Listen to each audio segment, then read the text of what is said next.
Pegue a sua Bíblia, por favor. Nós vamos abri-la nessa noite no Evangelho segundo Marcos, capítulo de número 5. Marcos, capítulo... Não assenta não, fica de pé de novo. Que isso? Não, fica de pé. Que povo, não.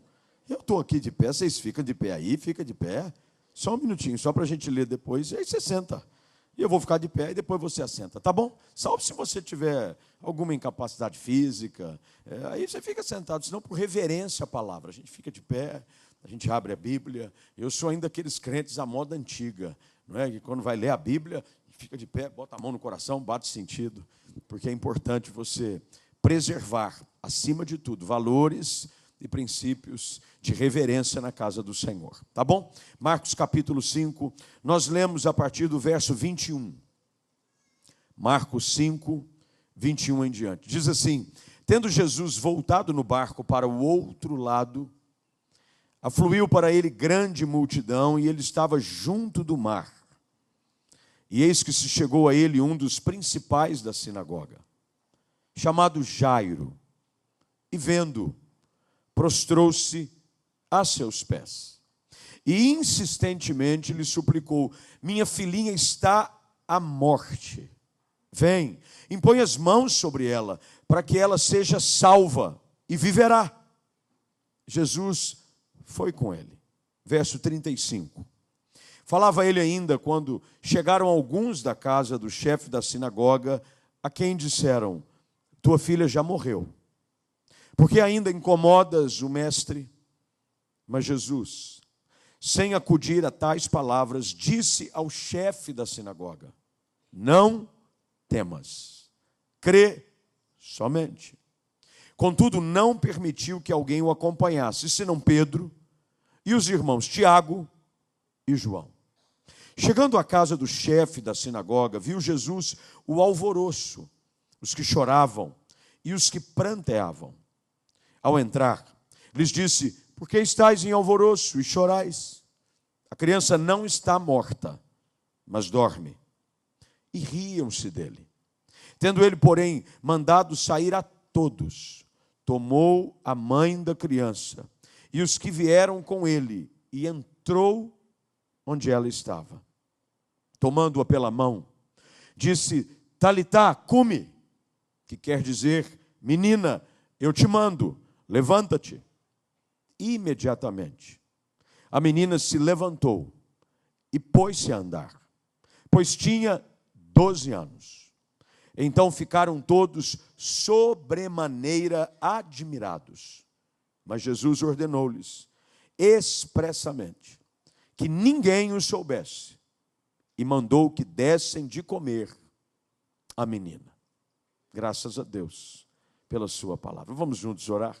Você poderia fechar os seus olhos, curvar a sua cabeça. Pai, obrigado por esse domingo, por essa noite, por esse santo ajuntamento, por podermos chegar aqui e assim como já cantarmos: fiel é a tua palavra, ó Senhor, perfeito é o teu caminho, ó Senhor. Pedimos que agora a tua palavra venha e dê direção ao caminho correto, que é o caminho da obediência e da santidade. Leva cativo o nosso pensamento à obediência de Cristo Jesus nessa hora. Que não haja nenhum tipo de distração, nada que roube-nos aquilo que o Senhor preparou para nós. E que ao final do tempo juntos, possamos sair daqui ainda mais abençoados e encorajados pelo poder do teu Espírito, pela verdade da tua palavra. Assim oramos, em nome de Jesus Cristo. Amém. Assente-se aí, por favor.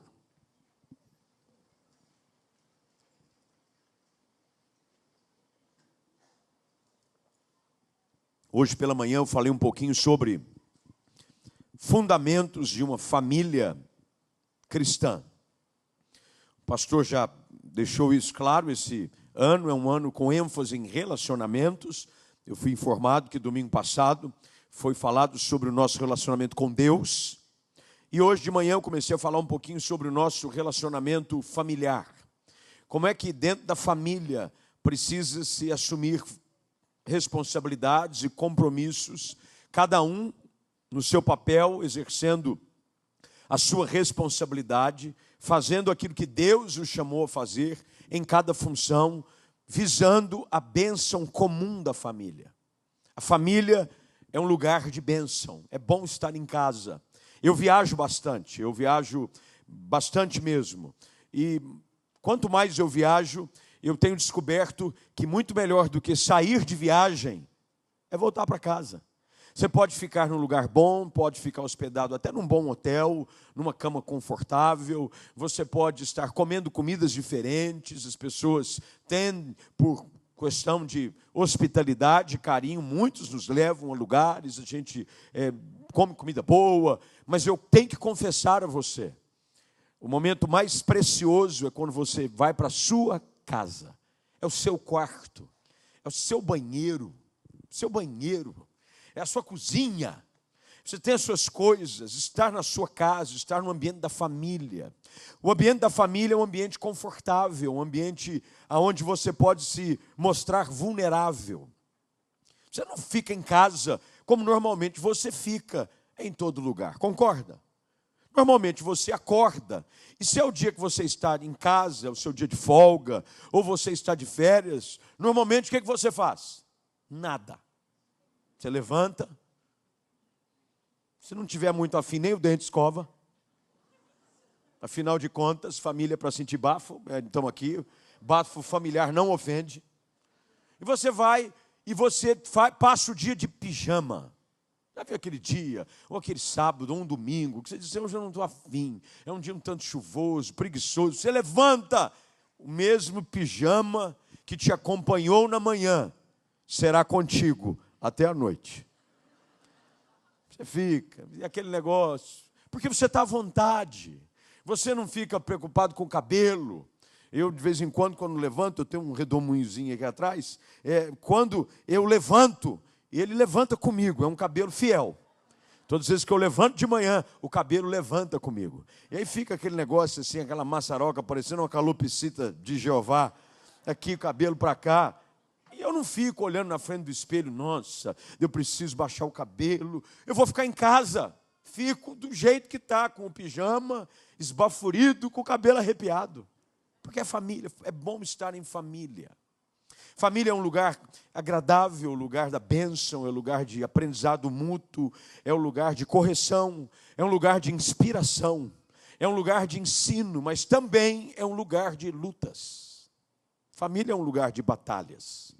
Travamos inúmeras batalhas no seio da família, no ambiente da casa. Travamos batalhas que, por vezes, muitos nem sabem que estão sendo travadas. Chegamos num culto como esse, você talvez tenha vindo acompanhado de um dos seus familiares, veio com seu cônjuge, alguns com seus filhos, quem sabe algum com o papai, com a mamãe, com o avô, com a avó. Vieram, assentam-se num culto, durante o período de adoração, levantam as suas mãos, cantam, falam, oram, mas poucos sabem as lutas que você pode estar enfrentando dentro do ambiente da sua casa. Enfermidade de alguém, uma situação de crise conjugal, um problema com o filho que anda dando um pouquinho mais de trabalho, e você começa a descobrir de que a casa é um lugar das nossas batalhas privadas. Algumas batalhas são batalhas privadas, dentro de casa. Ninguém sabe, ninguém viu, só eu sei o que é chegar em casa, enfrentar o dilema, enfrentar a luta, enfrentar a pressão, enfrentar a situação que vivo, porque a família também é um lugar onde nós travamos algumas batalhas difíceis. A história dessa noite que acabamos de ler é a história de um homem que tinha uma família. Ele era um homem bem reconhecido na sociedade. A sua função e o seu status era um status de respeito. Afinal de contas, ele é identificado aqui como chefe da sinagoga. Ao contrário do que muitos talvez pensem, sinagoga não era única e exclusivamente um lugar de culto. Sabia disso ou não? Sinagoga não era uma igreja. Sinagoga era o lugar de convívio da cidade. Também era um lugar onde lia-se as Escrituras. Era um lugar de comunhão. mas também era um lugar de bate-papo, de conversa. Os doutores da lei, aqueles que eram especialistas, os religiosos, gastavam tempo na sinagoga, porque ela era um lugar onde as pessoas estavam sempre juntas. E esse homem chamado Jairo, nós sabemos o seu nome, Jairo, ele era o chefe da sinagoga. Um homem temente a Deus, um homem que dedicava parte da sua vida em cuidar de pessoas, em prover algum tipo de recurso para ser aproveitado de forma comum. E aqui a gente começa a descobrir algumas coisas que fazem parte do relacionamento familiar. A primeira delas é de que o fato de você amar a Deus, o fato de você fazer o que é certo, o fato de você ser uma pessoa honrada, não vai eximi-lo de enfrentar lutas. As lutas vêm. As lutas dentro de casa são comuns. Eu faço muito casamento, até testei hoje de manhã. Teve uma época na minha vida que eu estava me sentindo assim, um casamenteiro mesmo, quase que um santo casamenteiro. Quase todo final de semana eu estava fazendo 1, 2, 3 casamentos. Aquela fase em que um grupo da igreja anima, vai casar, tudo bem, os filhos chegam mais ou menos na mesma faixa etária, empolgam, vão casar. Eu estava fazendo muito casamento.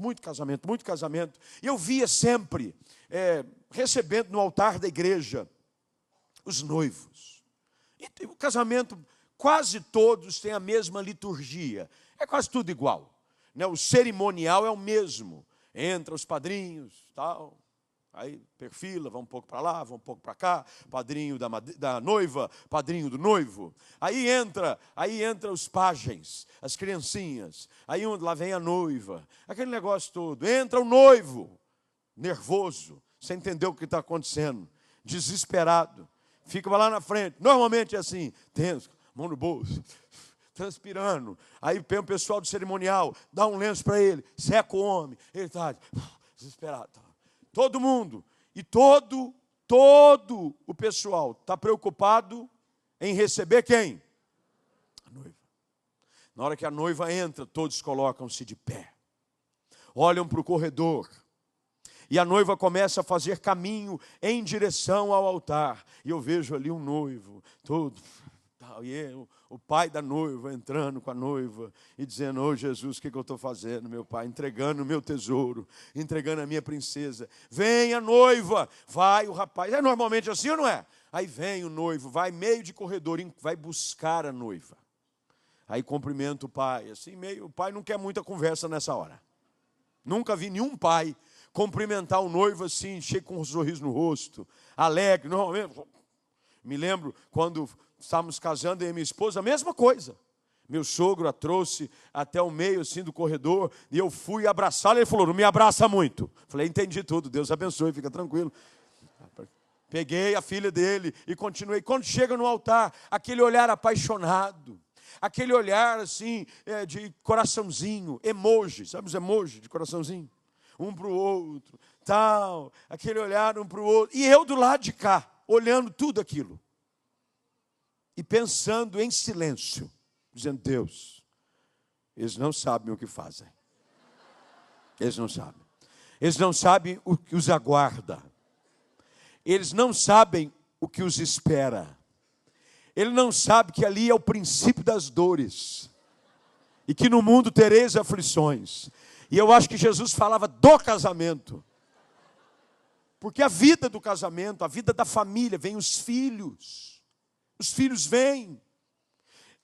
Coisa mais linda é um bebê recém-nascido. É ou não é, gente? Me lembro do nascimento das minhas filhas, eu tenho 2. Aquele negócio assim, tão frágil, tão inocente, tão necessitado de cuidado. Você pega, aí aquilo vai crescendo. E aquilo vai crescendo, e aquilo vai dando trabalho, e aquilo vai dando despesa, e aquilo vai fazendo que os cabelos fiquem brancos, e aquilo vai derrubando as noites de sono. E você descobre que o contexto familiar é um contexto de dificuldades. É lugar de bênção? Não há dúvida. O lugar mais abençoado é o ambiente da família. Ah, eu gosto da família. A família é lugar de bênção. Quando você gasta a vida com alguém, quando você recebe do Senhor herança. O que eu quero que você entenda aqui é que no pacote tem coisas boas, em meio também a momentos de luta.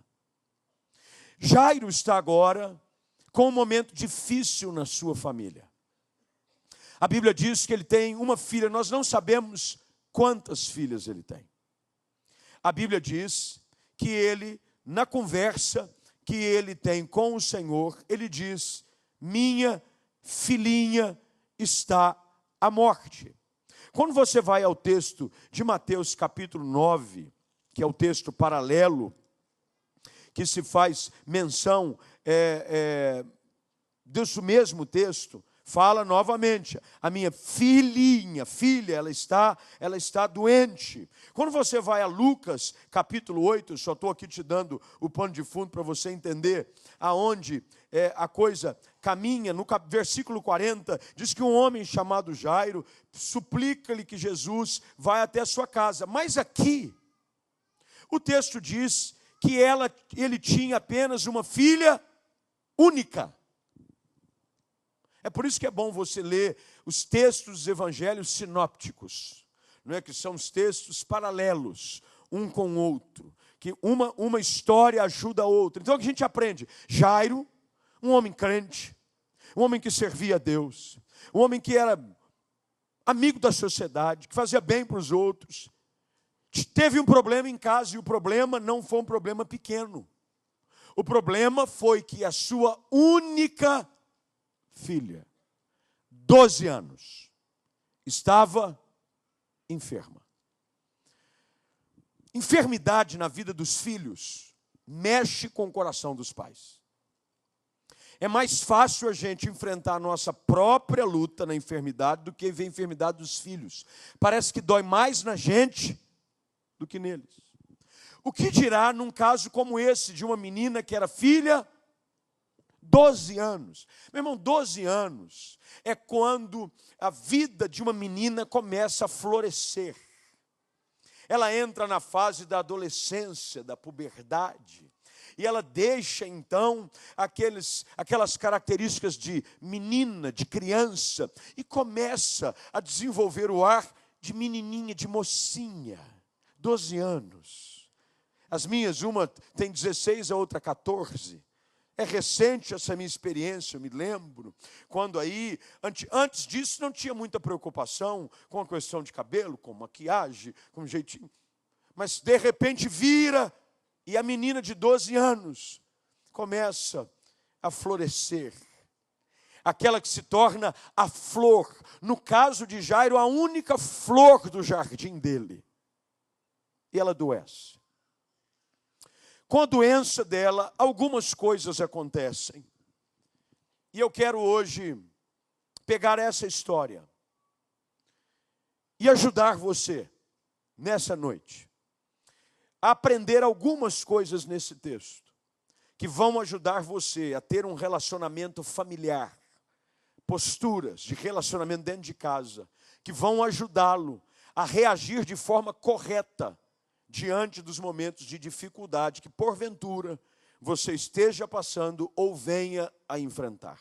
Primeiro deles, por gentileza, com a Bíblia aberta, nós aprendemos aqui o papel do pai. O papel do pai. Nos momentos de luta, aprenda algo: é preciso buscar ajuda. Vou repetir. Nos momentos de luta, de dificuldade em casa, na família, seja num aspecto como esse, na enfermidade de um filho, mas você pode pegar isso e aplicar numa variedade de situações, um problema no casamento, um problema de relacionamento com o filho, um problema pessoal. Há algo aqui que começa a mudar o desfecho da história. É a consciência de Jairo de que ele precisa buscar ajuda. Você mesmo enfrentando situações no âmbito familiar, precisa entender de que você não tem necessidade nenhuma de enfrentar as suas lutas sozinho. Sozinho tudo fica mais difícil. Sozinho a batalha se torna quase que impossível de ser vencida. Tudo muda a partir deste ato que nós lemos no texto de Marcos de número 5, verso de número 22. Mantenha a sua Bíblia aberta, por favor, para a gente caminhar. O texto diz que eis que se chegou a ele. Chegou a quem? A Jesus. Quem foi que chegou? Quem foi que chegou? Jairo. Se eu tenho um problema e se eu não consigo resolver, eu preciso pedir ajuda. Ele tentou resolver. Todo pai com filho pequeno tenta resolver alguma coisa. Febre, dá lá para o menino, um Tilenol. Não deu Tilenol, vai no médico. Intercala com Magnopirol, de 3 em 3 horas. Não é assim? Dá 3, não baixou, 3. Se não der, dá banho gelado no menino, dá um banho gelado. Ele tentou, falou com os médicos. Deveria, se você tem um plano de saúde, se você tem algum tipo de recurso para poder levar o seu filho, uma cobertura, vai numa UPA, vai a algum lugar. Normalmente, quando seu filho adoece, você tenta fazer de tudo para tentar mudar a realidade, sim ou não? Jairo havia feito o que lhe era possível fazer. Mas quando as minhas possibilidades se esgotam, eu preciso pedir ajuda. Tem muita gente aqui no âmbito familiar que poderia estar caminhando em direção ao milagre, a uma porta aberta, a cura de relacionamentos, a transformação de um casamento, se simplesmente se dispusesse a pedir ajuda. Pede ajuda, pede socorro. Esse é o papel da igreja. A igreja é um lugar de socorro. A igreja é um lugar onde você deve encontrar abrigo, guarida. É por isso que existe em qualquer igreja, eu sei que aqui não é diferente, função do corpo pastoral, aonde as pessoas estão aqui para servir, atender. Eu, como pastor, há muitos anos, estou caminhando para 3 décadas como pastor. É quase que comum durante todo esse tempo descobrir que as pessoas insistem em lutar as suas batalhas sozinhos. E quando parece que não há mais o que fazer, eles gritam por socorro. Quando era muito mais fácil você, na hora da aflição, pedir ajuda. Quando você clama, quando você ora, quando você pede socorro, quando você liga para alguém, quando você pega o seu WhatsApp e manda uma mensagem para um amigo, para um pastor, para um líder de célula, para alguém que você sabe, que é homem de oração, que é mulher de oração, peça ajuda, peça socorro. Hoje à noite é noite de socorro para você. Deus hoje te trouxe aqui para você entender a socorro à sua disposição. Quem sabe você hoje à noite não precisa mandar um SOS para Deus. Help me. SOS, sinal de fumaça, acende uma fogueira, mas faça com que de alguma forma alguém saiba de que sozinho você não consegue. Jairo não estava conseguindo sozinho. Homem de Deus.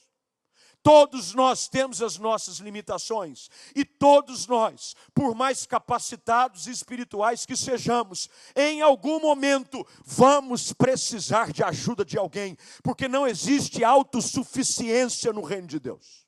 Precisamos uns dos outros.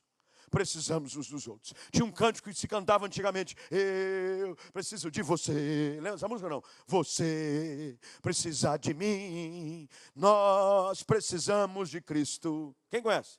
Até o fim. Eu nunca entendi essa parte. Sem vacilar. Não tem assim ou não tem? Precisamos uns dos outros. Quando Paulo escreve aos Efésios no capítulo 4, ele fala sobre a distribuição das funções dentro da igreja. Alguns eles estabeleceu para apóstolo, profeta, pastores, evangelistas e mestres. Ele diz, esse corpo, mesmo das suas funções, tem que entender de que eles têm que estar interligados. É uma junta, é uma engrenagem que precisa funcionar. Eu preciso de socorro. Tem hora que eu preciso de socorro. Tem hora que eu peço socorro para minha esposa. tem hora que eu peço socorro para amigos, tem hora que eu peço socorro, graças a Deus, eu ainda tenho meu pai presente, um homem de Deus, e de pai, ora por mim. E tem hora que eu peço socorro para Deus. Eu preciso pedir ajuda. Quem sabe a grande revolução que você está esperando acontecer na sua vida não vai começar simplesmente com um grito de socorro. Socorro! Levanta, eu preciso de ajuda. Jairo chega até Jesus. Ele chega até Jesus. E ele prostra-se aos seus pés. Comece hoje à noite a buscar socorro. Busque socorro em Deus. Saiba de que Ele é socorro bem presente na hora da angústia. Ele é socorro bem presente. Ele jamais volta o seu rosto quando ouve o clamor de um aflito e de um necessitado. Hoje à noite, você precisa clamar a Deus pela sua casa. As pessoas desistem de casamento, as pessoas desistem do sonho da família, as pessoas desistem dos filhos, quando não há necessidade nenhuma de fazê-lo, quando você pede socorro. Socorro para Deus, socorro para a igreja, socorro para os amigos. A Bíblia diz que há momentos que nós devemos chorar com os que choram. Quando você vai ao texto do capítulo 2 deste mesmo evangelho de Marcos, você vai ver de que aquele moço, coxo, paralítico, que precisava de um milagre, ele o alcança, porque 4 amigos malucos decide abrir o lugar na casa onde Jesus está, no ponto do telhado, fazê-lo baixar na presença de Jesus. Ele sozinho não conseguia chegar ali, mas ele teve ajuda. Ajuda. Você precisa de ajuda para dias em que você não tem força sozinho para sair de casa. Alguém que pega o telefone e diz, vamos junto, Deus vai te ajudar. Vamos, não desanima, tem promessa para a sua vida. Vamos, eu estou orando por você. Eu passo aí e te pego. Vamos tomar um café, eu pago um almoço. Aí que bênção. Você precisa de gente assim. Você precisa buscar socorro. Segunda coisa que esse texto me ensina. Depois que eu busco socorro, depois que eu peço ajuda, eu preciso entender de que há em Deus poder suficiente para mudar a minha história. Vou repetir. Eu preciso reconhecer que há em Deus poder suficiente para mudar a minha. Repita comigo. Eu preciso reconhecer que em Deus há poder suficiente para mudar a minha história. Olha qual é a atitude de Jairo, um pai da família. Ele chega, prostra-se aos seus pés e insistentemente lhe suplica. Pede socorro, ajuda, eu preciso do Senhor, eu não volto para casa sem ti, a minha casa não tem mais como ficar se eu não receber ajuda. Ele vem e diz, minha filhinha está à morte, vem, impõe as mãos sobre ela, para que ela seja salva. O que é que ele está fazendo? Ele está reconhecendo de que se Jesus for para casa com ele, o milagre vai acontecer. Você precisa acreditar isso na sua casa, na sua família, na sua própria vida. Você pede socorro, porque tem gente que vai e pede socorro, mas quando o socorro vem, ele não acredita que o socorro pode mudar alguma coisa. Vou contar uma ilustração que eu li um dia em um livro, o qual eu não me lembro o autor, muito menos o título, mas ele é um livro escrito em inglês, de uma editora americana, aonde durante uma tragédia houve uma chuva torrencial numa região específica do país, e inundações, subiu todas as casas, foram para debaixo d'água, e um senhor conseguiu fazer caminho até o telhado de uma casa. Ele foi até o telhado de uma casa. E ele era crente, frequentava a igreja da cidade recém-inundada. E ele em cima do telhado falou assim, eu creio que foi Deus que me colocou aqui. É um milagre. E eu só sairei daqui quando Deus vier me tirar. Bem, depois de oração, passa 10 minutos. O pessoal do corpo de bombeiros estava de lancha, fazendo um rescaldo. Identifica o senhor sobre o telhado da casa, único telhado visível em toda a cidade. Para com o barco e diz: nós viemos buscar o senhor. Ele diz: não, só saio daqui quando Deus vier me buscar. O bombeiro insistiu: o senhor não pode ficar aqui. Eles disse: vão embora. E o moço começou a esbravejar contra o bombeiro. O bombeiro deu meia volta, saiu. Depois de um tempo, vem uma outra parte da operação de rescaldo. Vem um helicóptero, sobrevoando, identifica o senhor sobre o telhado da casa. Desce um bombeiro pendurado numa escada, com um colete para içá-lo juntamente com o helicóptero. E diz: vamos, o senhor precisa subir. As águas ainda não pararam de subir. O senhor precisa sair daqui conosco. Ele disse: não, só sai daqui quando Deus vier me buscar.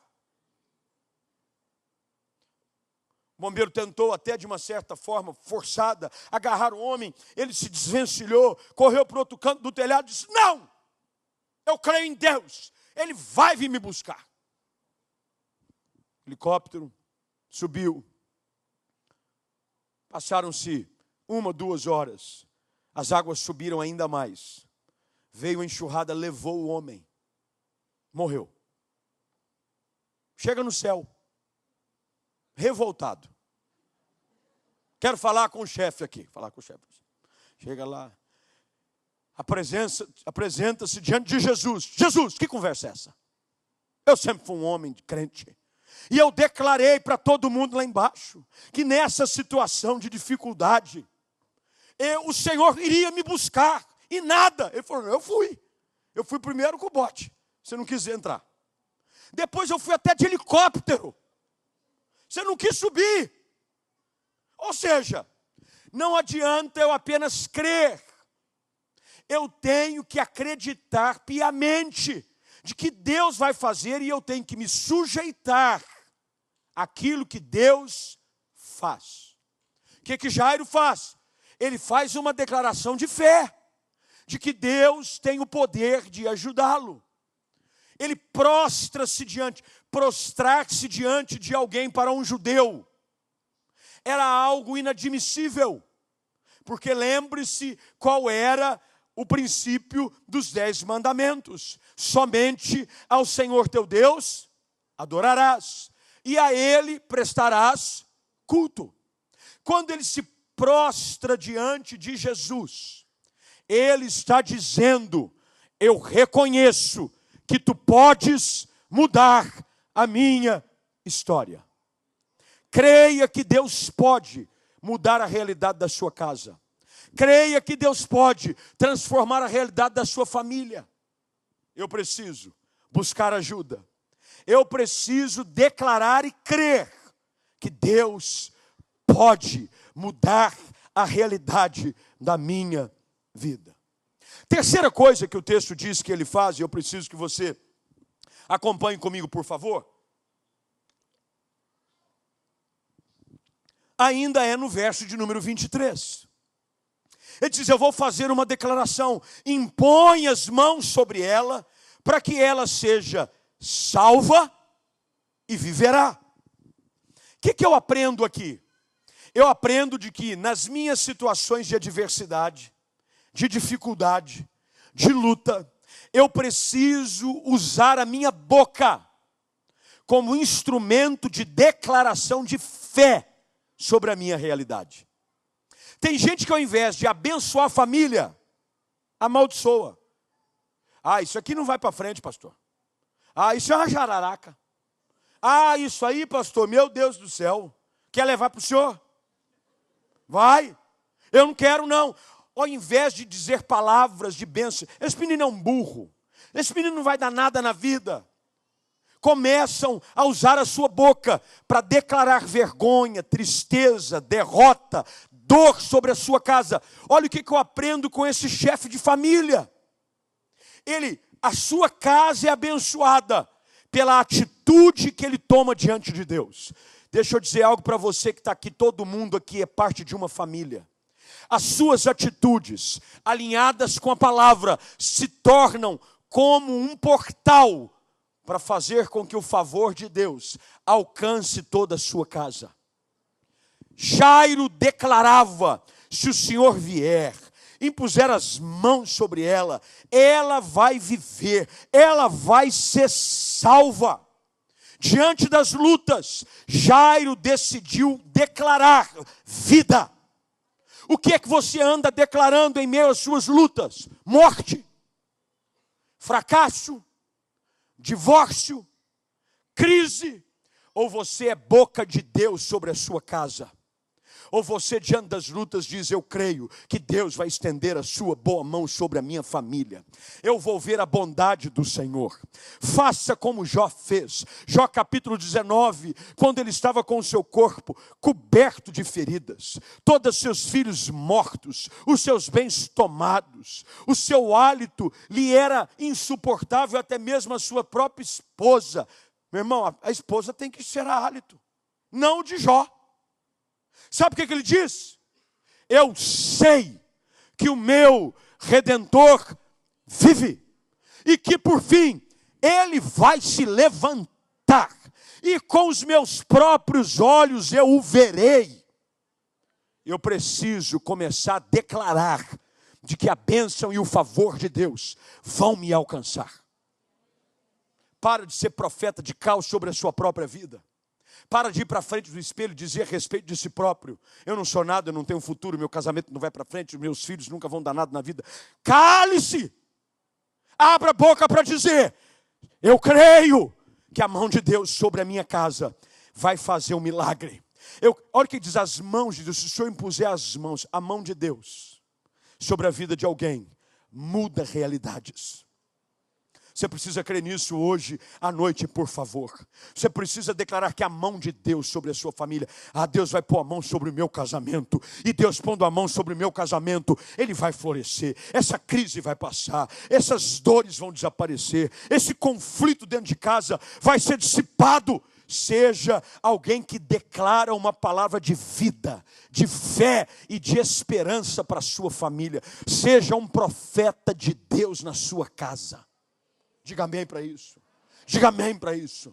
Profeta de Deus. A nossa declaração de fé atrai a presença de Jesus. Depois que Jó fala o que fala, verso 24. O que acontece? O que acontece? Vamos, gente. Jesus foi com ele. Jesus sempre vai decidir caminhar com quem crê nele. Quando você diz que ele pode, ele age. Quando ele diz que ele faz, ele faz. Jesus foi com ele. E quando Jesus vai conosco, o nosso universo de possibilidades se torna quase que imensurável. Jesus vai. Imagine Jairo voltando para casa com Jesus. O alvoroço todo. O coração daquele pai que sabia que a sua filha estava à morte. Ela estava enferma. A febre não a deixava. Ele sai de casa preocupado. Talvez na mente dele: como é que está a minha menininha? Como é que está a minha filha única? 12 anos. Como é que ela está? Mas agora ele dizendo: Jesus, vai para casa comigo. No meio do caminho, acontece algo.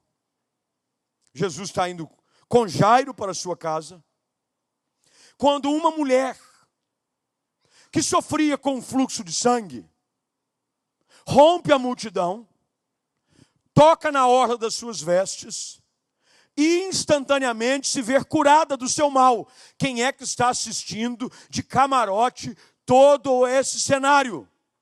Quem? Imagina o que não acontece no coração de Jairo. Uau! Minha filha está garantida. Se no caminho uma mulher que sofria há 12 anos, porque veja a coincidência bíblica. A filha com 12 anos, a mulher sofria há 12 anos. Jairo, porque ela contou o seu relato, há 12 anos eu venho sofrendo. Ela diz, minha filha, 12 anos, só pode ser de Deus. 12, porque a gente faz as assimilações, né? 12, é 12, é 12. Que bênção. Ela vê, de repente, aquela mulher anêmica, sem força, ter a sua energia restaurada, ter o seu fluxo sanguíneo cessado pelo toque da fé. Jairo começou a pensar, se ela só em tocar na orla aconteceu isso, imagino o que vai acontecer com a minha filha, na hora que ele colocar a mãozinha sobre ela.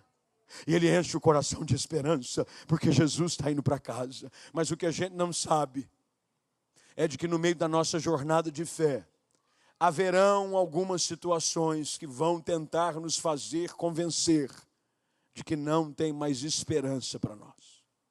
Logo depois da cura da mulher com fluxo de sangue, chega uma comitiva dos da casa de Jairo. A Bíblia diz que chega um grupo. Falava ele ainda quando chegaram alguns da casa do chefe da sinagoga, a quem disseram, a sua filha já morreu. Você já enfrentou momentos onde pela fé você deu o primeiro passo, mas logo depois que você deu o primeiro passo, parece que as coisas pioraram?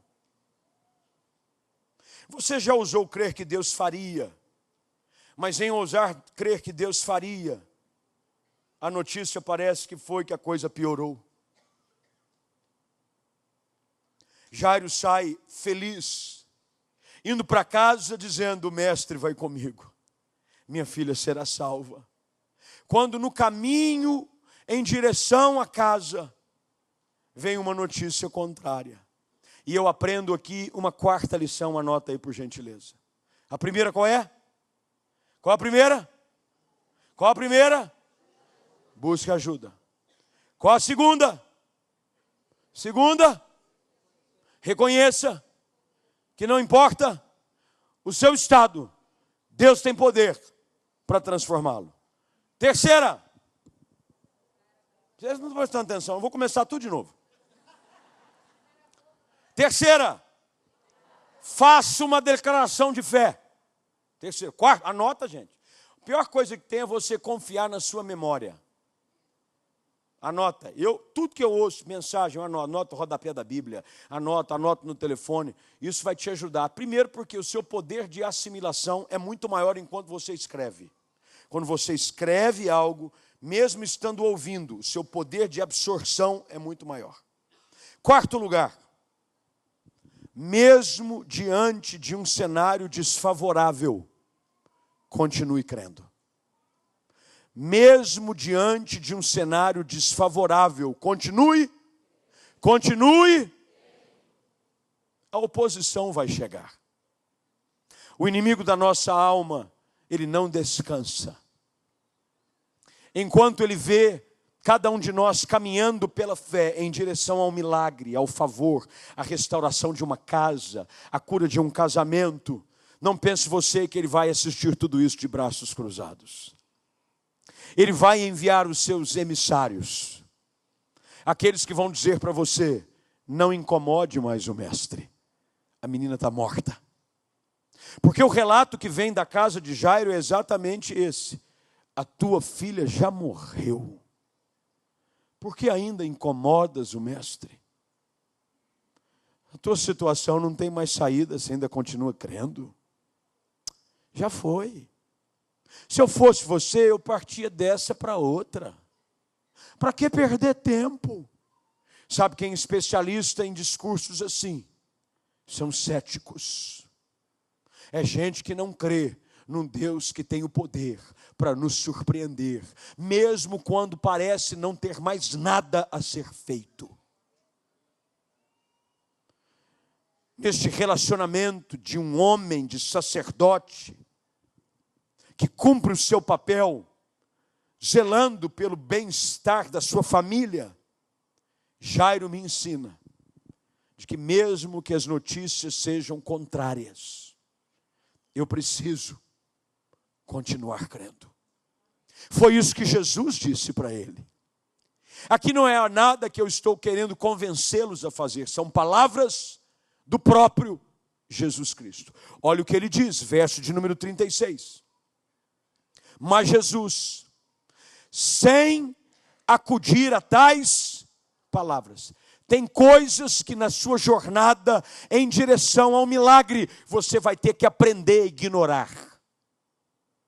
Quem para na jornada do milagre para discutir e ouvir qualquer coisa que dizem, nunca chega lá. Qual foi o exemplo que Jesus nos deu? Ele não acudiu a tais palavras. Sabe por quê? As palavras têm poder sobre nós. Se alguém disser assim para você, não tem mais jeito, desista. Pode ter certeza, a sua alma vai ser afetada por essas palavras. Assim também como ela será afetada pela forma como Jesus fala com ele. Jesus rebate o discurso do ceticismo, da falta de fé, da seguinte maneira, verso 36, ele diz: não temas, crê somente. Não temas, crê somente. O justo precisa aprender a viver pela fé. Eu preciso apenas crer. Lembre-se daquilo que acontece em Betânia, João capítulo 11. Lázaro, o amigo chegado de Jesus, já estava morto há 4 dias. Quando ele chega, uma das suas irmãs se aproxima e diz: mestre, se o senhor estivesse aqui, ele não teria morrido.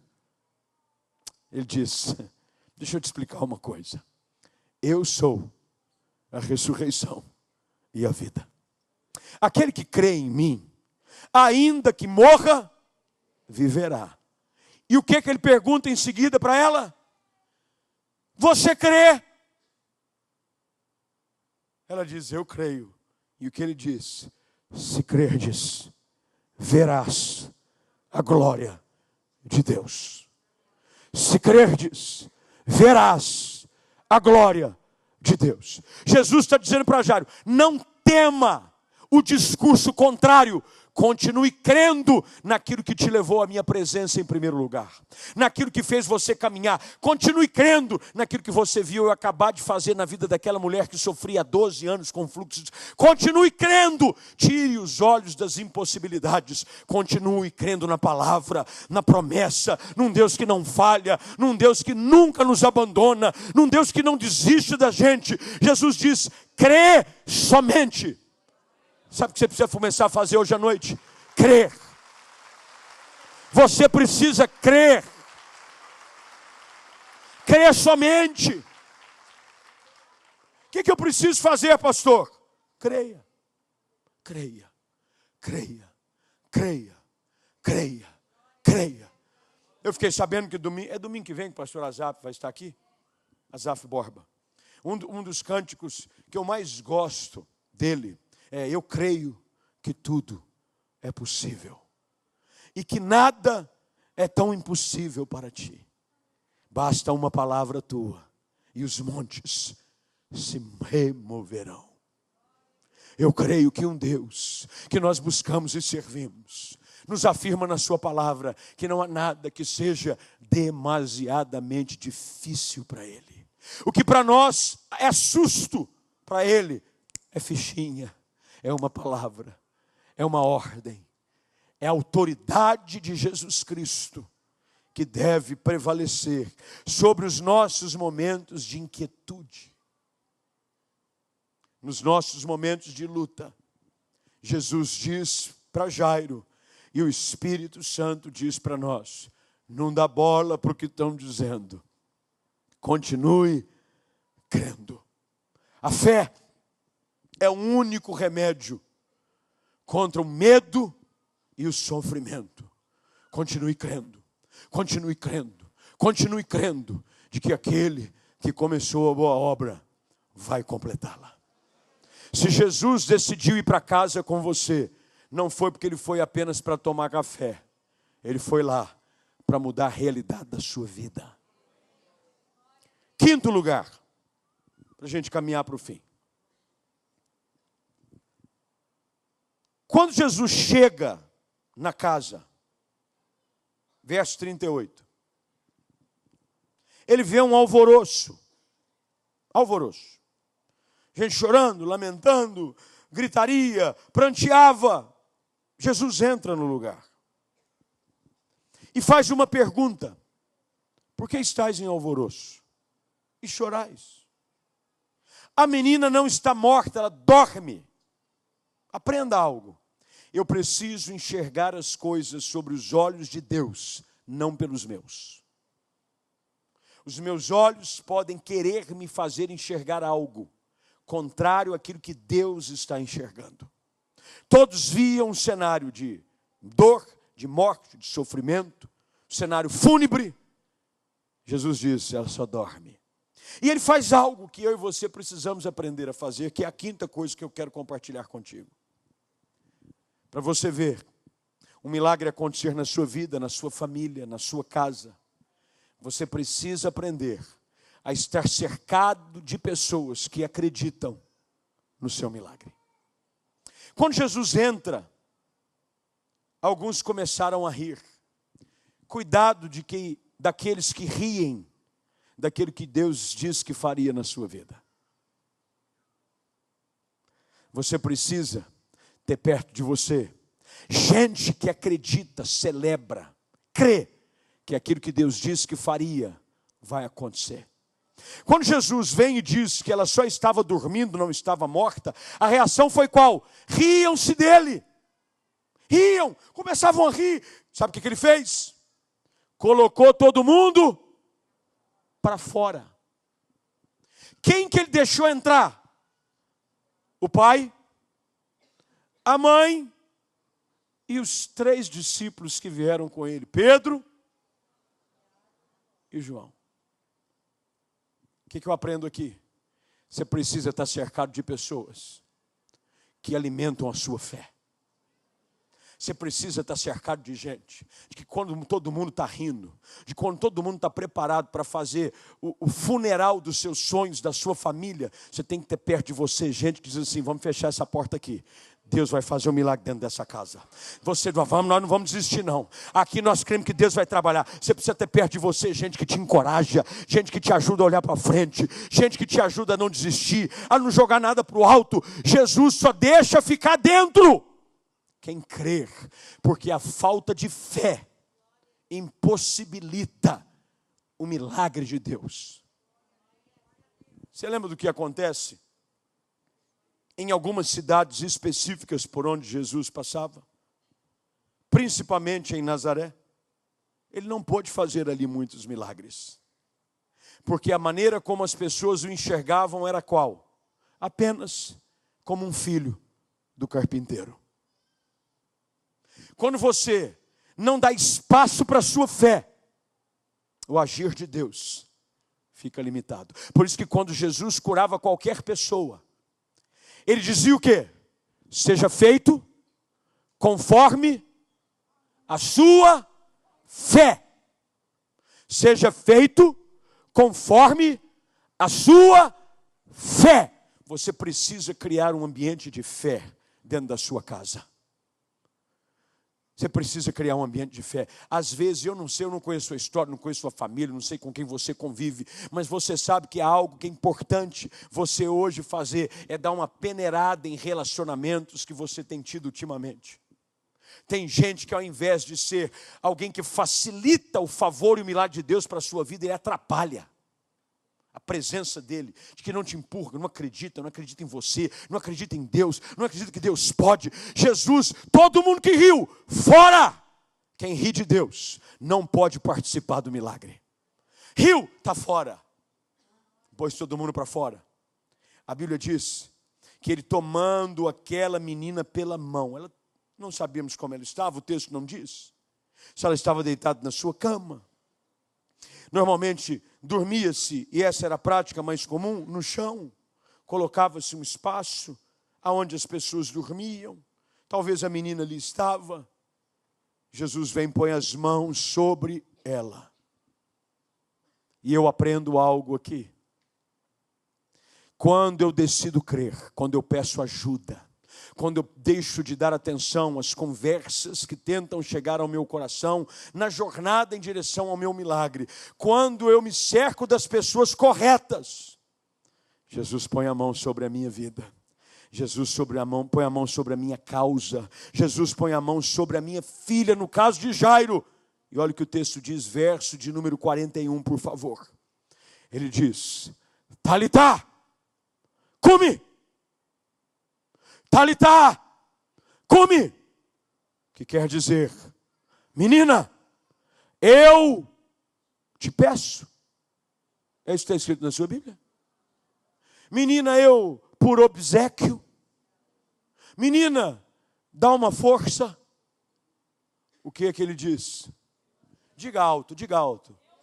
Eu te mando. Eu te mando. Sabe por quê? Toda autoridade lhe foi dada no céu e na terra.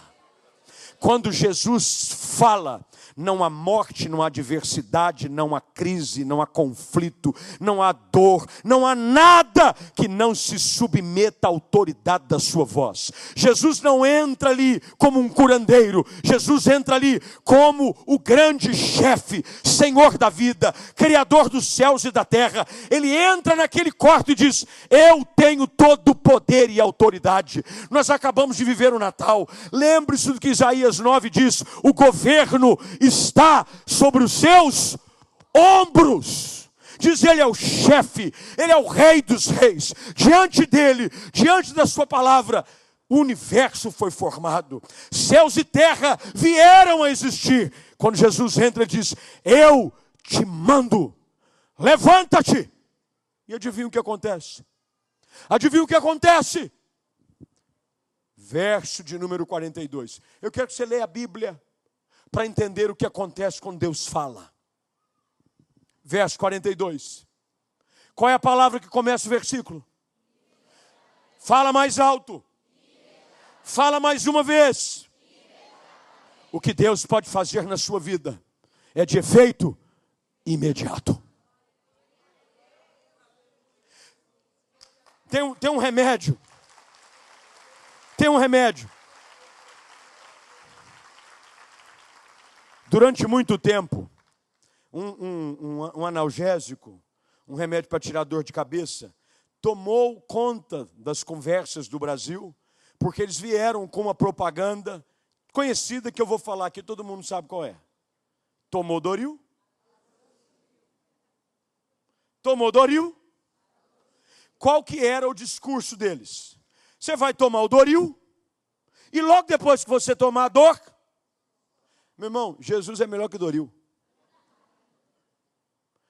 Quem tem Jesus, começa a ver imediatamente. Por isso que a Bíblia diz, de que aquele que está em Cristo é nova criatura.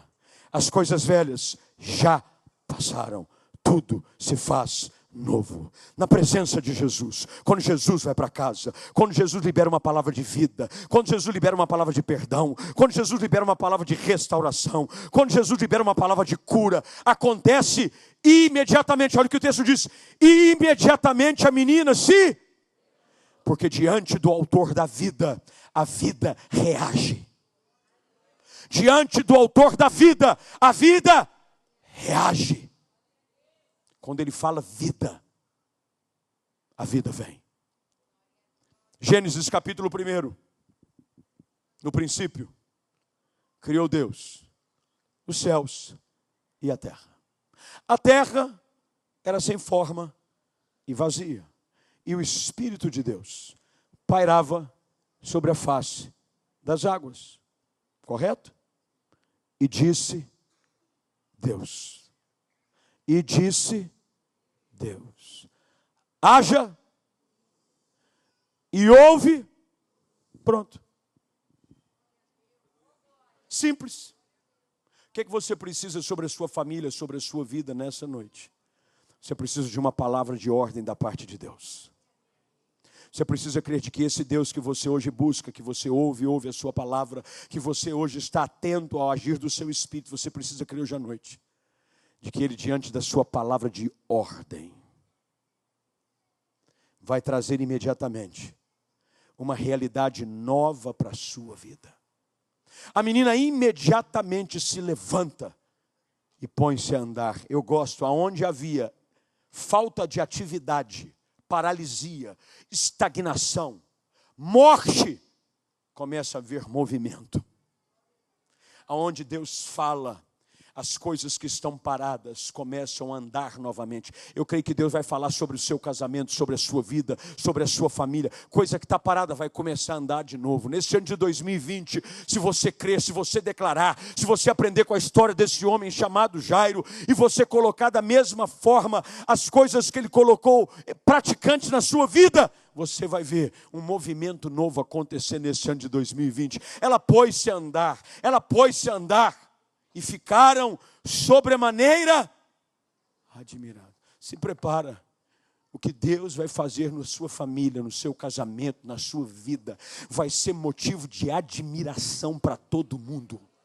Eu vou dizer de novo, porque eu acho que você não acreditou no que eu te disse. Se prepara, o que Deus vai fazer esse ano na sua vida, pelo poder da fé, vai gerar admiração, vai todo mundo ficar boquiaberto, todo mundo que achou que ia fazer o seu funeral, do teu casamento, dos seus sonhos, que ia ver os teus filhos longe de Deus, longe da igreja, vai ter que assistir admirado os grandes feitos do Senhor sobre a sua vida. Ficaram admirados.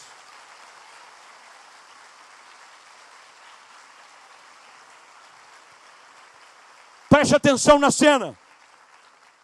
Casa fechada, tensão do lado de fora. Quem está dentro? Jesus, Jairo, a esposa, a menina e os 3 discípulos. Do lado de fora, os que pranteavam. O grupo que foi levar notícia ruim. Os do contra. De repente abre a porta da casa de Jairo.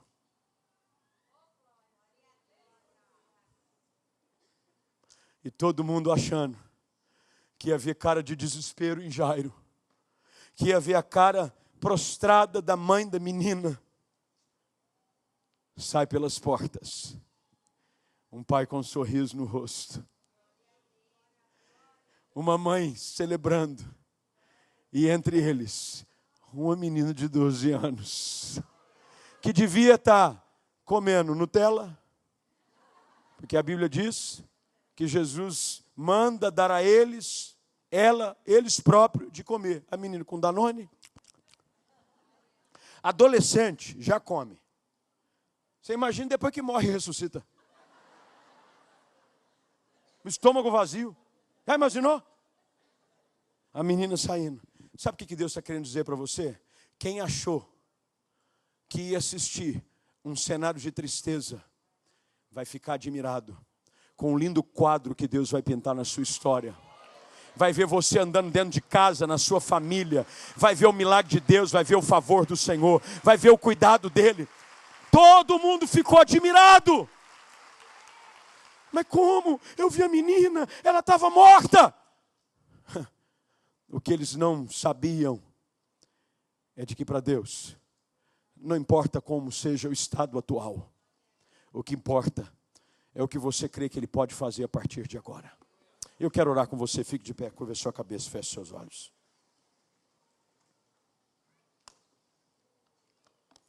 Eu quero convidar você hoje à noite a curvar a sua cabeça, fechar os seus olhos, por favor. Nós já vamos, estamos perto do horário do término dessa reunião.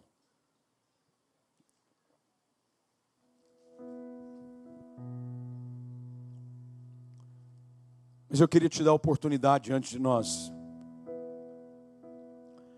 enfrentarmos mais uma semana de um novo ano, desde que é o primeiro mês de 2020. Quem sabe você chegou aqui enfrentando algumas lutas, dificuldades dentro da sua casa, nos seus relacionamentos familiares, talvez uma crise interpessoal, um relacionamento de marido e esposa, com seus filhos, alguns problemas de luta dentro de casa, de ordem emocional, tem uma crise, gente debaixo de síndrome de pânico, preso em crise de ansiedade, gente que está enfrentando luta com os filhos. E talvez tenham dito já a respeito do seu filho que ele está morto. Não estou falando de morto fisicamente, mas tem gente que já disse a respeito do seu filho: ele morreu, ele não tem futuro espiritualmente, está longe de Deus. Mas hoje Deus te trouxe aqui, Deus nos reuniu nessa noite, neste lugar, para diante da história que tem sido contada já há alguns milhares de anos. A história de um chefe de uma sinagoga, de que quando viu que a situação em casa estava difícil, ele foi pedir socorro.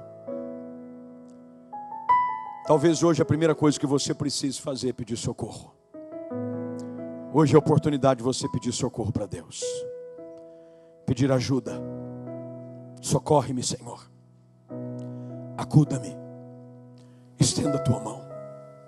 Eu não sei mais o que fazer, eu não tenho mais a quem recorrer, eu não tenho mais recursos humanos, materiais, físicos. Eu venho a Ti, e eu ouso crer e declarar que o Senhor pode todas as coisas. Vem, Senhor, eu quero declarar com os meus lábios de que hoje à noite eu aprendi de que se o Senhor for para casa comigo, algo vai acontecer, um milagre vai se realizar. Quem sabe você está preso por conta do discurso contrário que você tem ouvido até aqui. Gente que falou: desiste, não incomoda mais, deixa isso para lá. Para que insistir? Você já foi, já morreu, já acabou os teus sonhos, o teu casamento, a tua família. Esquece, não incomoda mais o mestre. Aí Deus te traz aqui para te dizer: não dá bola não, creia somente. Continue crendo naquilo que você ousou declarar que eu tenho poder para fazer. Leva Jesus para dentro da sua casa hoje. Põe Jesus dentro desse seu relacionamento familiar e se prepare para ver a admiração primeiro tomar conta dos teus olhos e depois chegar na vida de todo mundo que está perto de você, porque a sua história vai ser mais uma possibilidade para Deus revelar a sua glória e o seu poder na vida de tantas pessoas. Mas para isso, hoje à noite, eu queria fazer uma oração bem específica. Hoje de manhã nós não fizemos isso, mas hoje à noite eu queria fazer. Eu queria orar com algumas pessoas. Você que chegou aqui hoje à noite e precisa de ajuda, precisa de perdão para os seus pecados, precisa de consolo para a sua alma, precisa de forças para continuar, precisa de uma mão amiga para te empurrar para frente, precisa de uma palavra de ânimo, por conta das lutas que você tem enfrentado, às vezes em casa. Tem casais aqui que porventura estejam vivendo à margem de um colapso do relacionamento. Hoje é noite de pedir socorro e pedir ajuda, e não há nenhum outro lugar melhor para se encontrar ajuda do que no altar de Deus. Portanto, se Deus falou com você hoje à noite, se você ouviu a doce voz do Espírito Santo falar ao seu coração, eu queria fazer um convite a você. Você vai pedir licença do seu lugar. Você não vai esperar ninguém vir, porque normalmente nós vamos para o altar de bando. Você não precisa vir de bando. Às vezes Deus falou só com você. Mas se Deus falou com você, não espere ninguém vir para você vir com Ele. Venha você, mas vem para esse altar e vem pedir socorro. Você está na galeria. Eu acho que vale muito a pena você pedir licença do seu lugar, descer essas escadas e vir para esse altar hoje à noite, pedindo socorro para Deus, pedindo socorro para a sua família, pedindo socorro para si próprio. Há uma história nesse mesmo evangelho, segundo Marcos, no capítulo 10, versos 42 em diante. É a história de um homem chamado Bartimeu, cego mendigo. Ele vivia de esmolas na estrada para Jericó. até que ele ouve falar de que Jesus passaria por ali. Ao ouvir a multidão se aproximando, ao ouvir de que a presença de Jesus era real ali, a Bíblia diz que Bartimeu se põe a gritar: Jesus, filho de Davi, tem compaixão de mim. As multidões queriam que ele se calasse, mas cada vez mais que as vozes contrárias tentavam fazê-lo parar de gritar, ele gritava mais alto. Sabe o que acontece? Assim como em Jericó Jesus passava, nessa noite Jesus também passa por aqui. Mas Ele espera que você peça por socorro. Ele espera que você peça por ajuda. E um dos sinais de pedido de ajuda hoje à noite é você pedindo licença e vindo à frente, dizendo: eu vou lá na frente pedir socorro para Deus. Eu vou lá na frente pedir ajuda do alto. Eu vou lá na frente pedindo para que Deus ouça o meu clamor. Todos aqueles que pediram socorro para Deus saíram com uma resposta. Jairo teve a sua filha de volta. Bartimeu voltou a enxergar. Porque todo aquele que pede, recebe. Todo que pede, recebe. Peça socorro hoje. Fale com Deus. Coloque a sua família no altar. Coloque a sua vida, o seu casamento. Coloque os seus filhos no altar de Deus hoje à noite. Peça socorro.